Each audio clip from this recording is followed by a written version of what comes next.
बावनकुळेने विधानसभेमध्ये किती करोडो रुपये खर्च केले तुम्हाला सर्वांना माहिती, मला सांगायची गरज नाही. बावनकुळे निवडणूक बिना पैशाने निवडून येऊ शकत नाही. बावनकुळेची निवडणूक केव्हाही ते जिंकले असतील तर त्यांनी फक्त मताचं विभाजन करून ते जिंकून आले. त्यांनी कधी कामाच्या भरोश्यावर मत मागितले नाही. कामठीच्या लोकांना त्यांनी मुस्लिम लोकांना 10 मुस्लिम उभं करा, मी तुम्हाला बावनकुळेचं गणित सांगते. त्यांनी उत्तर द्यावं माझ्या या प्रश्नाचं. बावनकुळेंनी फक्त मताचं राजकारण केलं. 10 मुस्लिम उभं करा, 10 आंबेडकरी लोकांना उभं करा, MIM ला उभं करा, बसपाला उभं करा, वंचितला उभं करा, पैसे द्या, मत ते खातील आणि यांचा उमेदवार हे स्वतः निवडून येतील. कधी कामाच्या भरोश्यावर नाही. मी बावनकुळे साहेबांना एकदा म्हटलं होतं, कधीतरी कामाच्या भरोश्यावर आपण निवडून आलं पाहिजे की नाही. आम्ही अशी निवडणूक कधी बघितली, अशी निवडणूक आम्ही कधी जिंकली नाही आणि अशी निवडणूक आम्ही कधी जिंकायची इच्छा पण नाही. आणि म्हणून या ठिकाणी एक नैतिकतेच्या आधारावर बावनकुळेचा राजीनामा खरं म्हटलं की या पत्र परिषदला घेण्यामागचा काय मुख्य उद्देश आहे ते म्हणजे नुकतंच जे आपली निवडणूक झालेली आहे नगरपालिका पंचायत समितीची, त्या निवडणुकीमध्ये संपूर्ण महाराष्ट्रात जरी निवडणूक झाली असेल तरी केंद्रबिंदू ज्याला म्हणतात, अट्रॅक्शनचं केंद्र म्हणतात, ते कामठी झालेलं आहे. आणि त्याचं मुख्य कारण असं आहे की नागपूर जिल्ह्यामध्ये कामठी येत असतं. कामठी ही सर्वात मोठी नागपूर जिल्ह्याची नगरपालिका आहे आणि या नगरपालिकेचं प्रतिनिधित्व माननीय आमदार, महाराष्ट्र राज्याचे महसूल मंत्री, महाराष्ट्र भाजपाचे प्रभारी माननीय चंद्रशेखर बावनकुळे साहेब आहेत.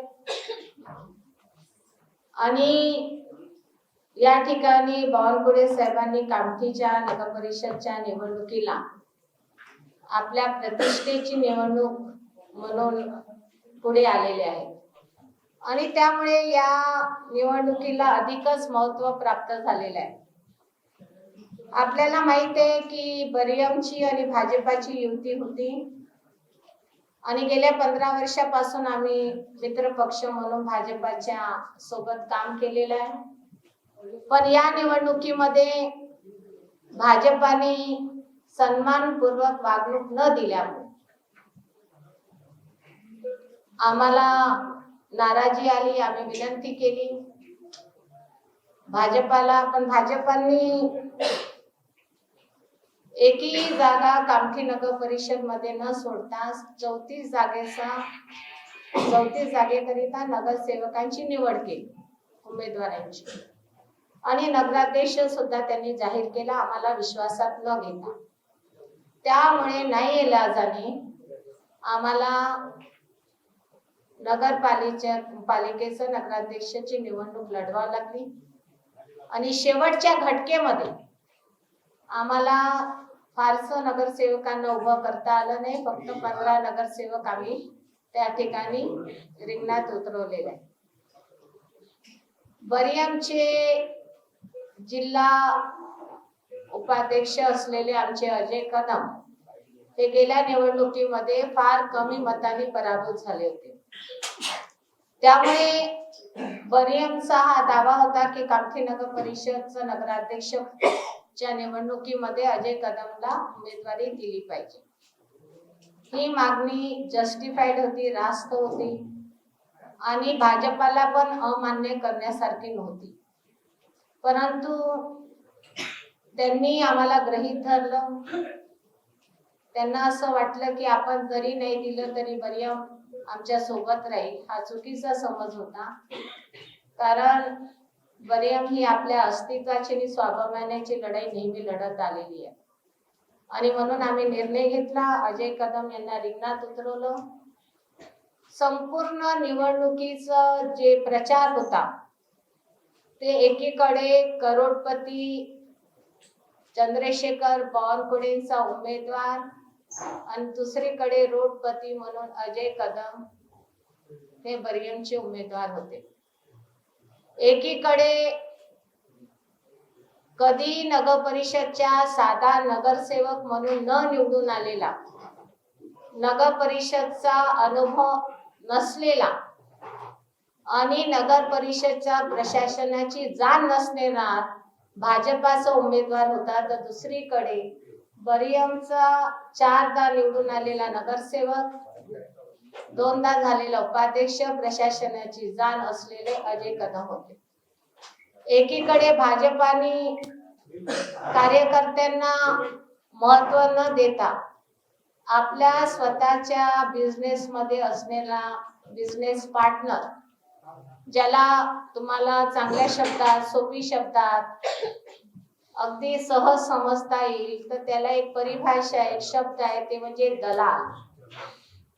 एकीकडे बावनकुळेंनी दलालाला उमेदवारी दिली कामठी नगराध्यक्ष पदाकरिता, तर दुसरीकडे बहुजन रिपब्लिकन एकता मंचने एका जमिनीला जोडलेला कार्यकर्ता, लोकांच्या सुखादुःखामध्ये नेहमी सहभागी होणारा आणि सातत्याने लोकांच्या सेवेमध्ये राहिलेला अजय कदम होता. जेव्हा मागच्या निवडणुकीमध्ये आम्ही पराभूत झालो, त्याचं कारण जर काही असेल तर अजय अग्रवाल जो आताचा उमेदवार होता, त्यांनी पूर्णपणे अजय कदम विरुद्ध काम केलेलं होतं आणि त्यामुळे आमचा पराभव झाला. एकीकडे बावनकुळे साहेबांचा हा दलाल, आता दलाल म्हटलं तर भ्रष्टाचार येणारच, आणि म्हणून गेल्या 5 वर्षामध्ये अजय अग्रवालच्या नेतृत्वामध्ये त्या ठिकाणी जो नगराध्यक्ष काम करत होता, फक्त म्हणण्याकरिता तो काँग्रेसचा होता, पण पूर्ण दलाली त्या नगर परिषद मध्ये अजय अग्रवाल यांनी केली. त्यामुळे हा लढा थेट जनतेमध्ये गेला आणि लोकांमध्ये, कामठी शहरामध्ये एक वातावरण असं तयार झालं की एकीकडे दलाल, भ्रष्टाचारी, प्रशासनाची जाण नसणारा एक व्यक्ती उभा आहे, तर दुसरीकडे प्रामाणिक कार्यकर्ता, लोकांच्या सुखादुखामध्ये असणारा, सातत्याने लोकांच्या सेवेमध्ये असणारा अजय कदम आहे. तर या शहराचं निवडणूक अशी झाली की शहराने अजय कदमला प्राधान्य दिलं. अजय कदमची लहर कामठीमध्ये आली आणि ही लहर अशा पद्धतीने चालली की आम्हाला ऑफिस सुद्धा उघडण्याची गरज नाही पडली. आम्ही एकही ऑफिस नगर परिषदच्या निवडणुकीमध्ये उघडलं नाही. खरं म्हटलं की माझा व्हिडिओ फार व्हायरल झालेला आहे, ज्यामध्ये मी स्वतः म्हटलेलं आहे की प्रत्येकांना 10च्या नंतर, रात्री 10च्या नंतर 2:30 ते 3 वाजेपर्यंत चंद्रशेखर बावनकुळे 3 दिवस सातत्याने कामठीमध्ये फिरलेत आणि प्रत्येकांच्या जे लोक, मग ते साधे दुकानदार असतील, संस्था चालक असतील, एखादा व्यापारी असेल, त्याला जाऊ त्यांनी धमक्या दिल्या की जर तू यावेळेस भाजपाच्या नगराध्यक्षाला मतदान केलं नाही तर तुझं दुकान बंद केलं जाईल, तुझ्या संस्थेवर कारवाई केली जाईल. अशा पद्धतीची दहशत निर्माण केली ना बावनकुळे साहेबांनी. त्यामुळे मी माझा व्हिडिओ तिथे व्हायरल केला आणि मी बावनकुळेला म्हटलं की तुम्हाला मंत्री पदावर असताना तुम्ही एक संवैधानिक पदावर आहात, तुम्ही एक मंत्री म्हणजे सरकार, या भाजपाच्या सरकारमध्ये त्यांना माहीतच नाही की आपण काय आहोत. ते विसरून गेले की एक संविधानिक पदावर असणारा जो व्यक्ती असतो तो फार जबाबदार असतो, पण त्यांना ते विसर पडलं आणि नंतर असं झालं की त्यांनी जे बोगस मतदानाचं एक रॅकेट सुरू केलं. ते बघा, मी त्यांच्या सोबत होती मागच्या निवडणुकीमध्ये विधानसभेमध्ये, आणि मला हे रॅकेटच्या भानगडीत काही समजत नाही आणि मला ते काय माहित नाही आणि मी त्याच्याकडे लक्ष दिलं. पण राहुल गांधी जेव्हा दिल्लीवरून म्हणत होते, राहुल गांधींनी जेव्हा हे वोट चोरीचा विषय जेव्हा आणला समोर, तर वोट चोरीचा विषय मला काही तेवढं लक्ष द्यायला वेळ नव्हता, मी काही लक्ष दिलं नाही. पण राहुल गांधींनी जे म्हटलं की कामठी विधानसभेमध्ये वोट चोरी झाली, ते सिद्ध कामठी नगर परिषदच्या निवडणुकीमध्ये झालेलं आहे. ते सिद्ध झालेलं आहे की ज्या पद्धतीने बोगस वोटाचं या ठिकाणी थैमान माजवलं गेलं, मोठ्या प्रमाणामध्ये पैशाचं वाटप करण्यात आलं गरीब लोकांना, झोपडपट्टीमध्ये राहणाऱ्या लोकांना आधार कार्ड मागायचं, हे 5,000 रुपये घे, हा आधार कार्ड तुझा दे आणि तुला आता मतदान करायचं नाही. जेव्हा तू मला बोट दाखवणार की तुझं मतदान नाही, तेव्हा हे तू आधार कार्ड दे. हे काय निवडणूक होऊ शकते? अशी काय निवडणूक होते? बाबासाहेब आंबेडकरांनी संविधानिक अधिकार दिलाय मतदानाचा, आणि मतदानाचा असा खेळ रचवलेला आहे भाजपा. मला इतकं वाईट वाटलं. मी इतके वर्ष, गेले 40 वर्षापासून मी सामाजिक कार्यात आहे, अनेक निवडणुका मी बघितल्या, पण मी अशा पद्धतीच्या इतक्या खालच्या स्तरावर जाणारी निवडणूक आजपर्यंत बघितलेली नाही. इतके लाचार झालेले लोक मी आजपर्यंत बघितलं नाही. आणि म्हणून कामठीच्या जनतेने हे सर्व लक्षात आल्यानंतर आम्हाला आजही विश्वास आहे की आम्ही निवडून आलेलो. एक हे प्रकरण झालं. मग त्यांनी काय केलं की निवडणुकीला कसं आपल्याला पुढे नेता येईल म्हणून त्यांनी आपल्याच नगरसेवकांना पुढे करून पिटिशन दाखल केली आणि 3 प्रभागामध्ये निवडणूक ही पुढे ढकलण्यात आली. बरं, तिथपर्यंत ठीक होतं. त्या 3 प्रभागाच्या निवडणुका नंतर होती. मग तुम्हाला निवडणूक जर पुढे न्यायची होती तर सर्वच निवडणुका पुढे न्यायच्या होत्या, किंवा सर्व निवडणुका घेऊन त्या 3 प्रभागाचं निकाल थांबवता आलं असतं, पण ते केलं नाही. मग आता ते प्रभागाच्या 3 निवडणुका नंतर होणार.